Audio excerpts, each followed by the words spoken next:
Pwede bang maging mahirap ang isang tao kahit may trabaho, may bahay at may diploma? Mukhang imposible, di ba? Pero itong tahimik na realidad na dahan-dahan nangyayari ngayon. Hindi ito yung kahirapan na nakikita natin sa statistics. Ito ang bagong klase ng kahirapan. At maraming Pilipino ang papunta na dun. Ayon sa mga ekonomista at health experts, dalawang bagay ang sabay na tumatama sa maraming pamilya ngayon. Una, oil shocks. Pangalawa, healthcare cost. Kapag pinagsama mo ang dalawang ito, ang resulta ay isang tahimik na financial collapse sa loob ng maraming middle class households.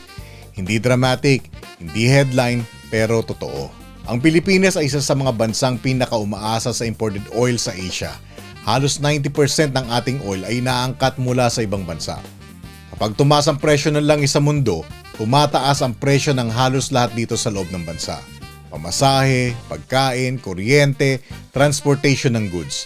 Ang epekto, inflation.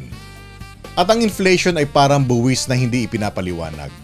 Tahimik lang nito kinakain ang kita ng ordinaryong tao. Pero may isa pang mas mabigat na problema. Kapag nagkasakit ang isang miyembro ng pamilya, doon nagiging brutal ang realidad.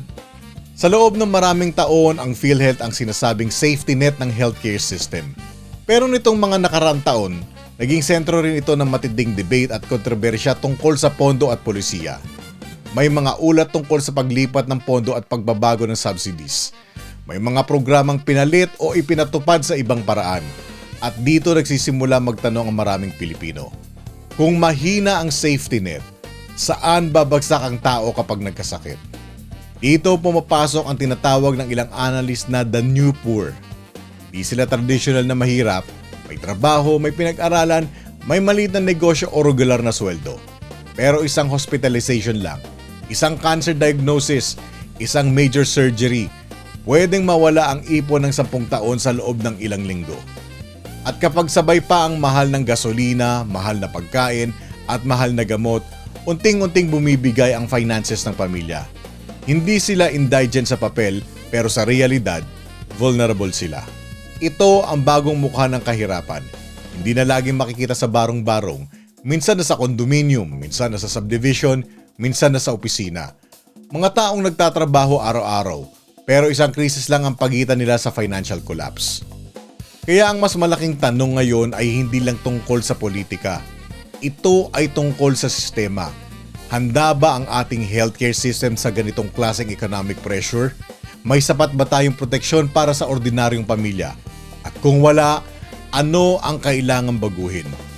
Sa huli, ang sukatan ng isang lipunan ay hindi kung gaano kayaman ang ilan, kundi kung gaano kaligtas ang lahat kapag dumating ang pinakamahirap na araw.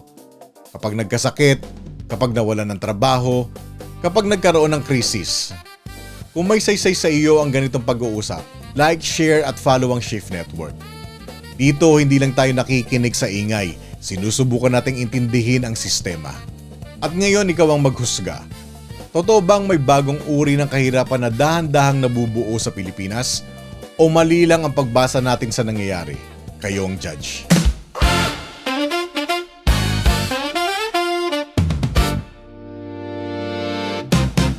Let's shift.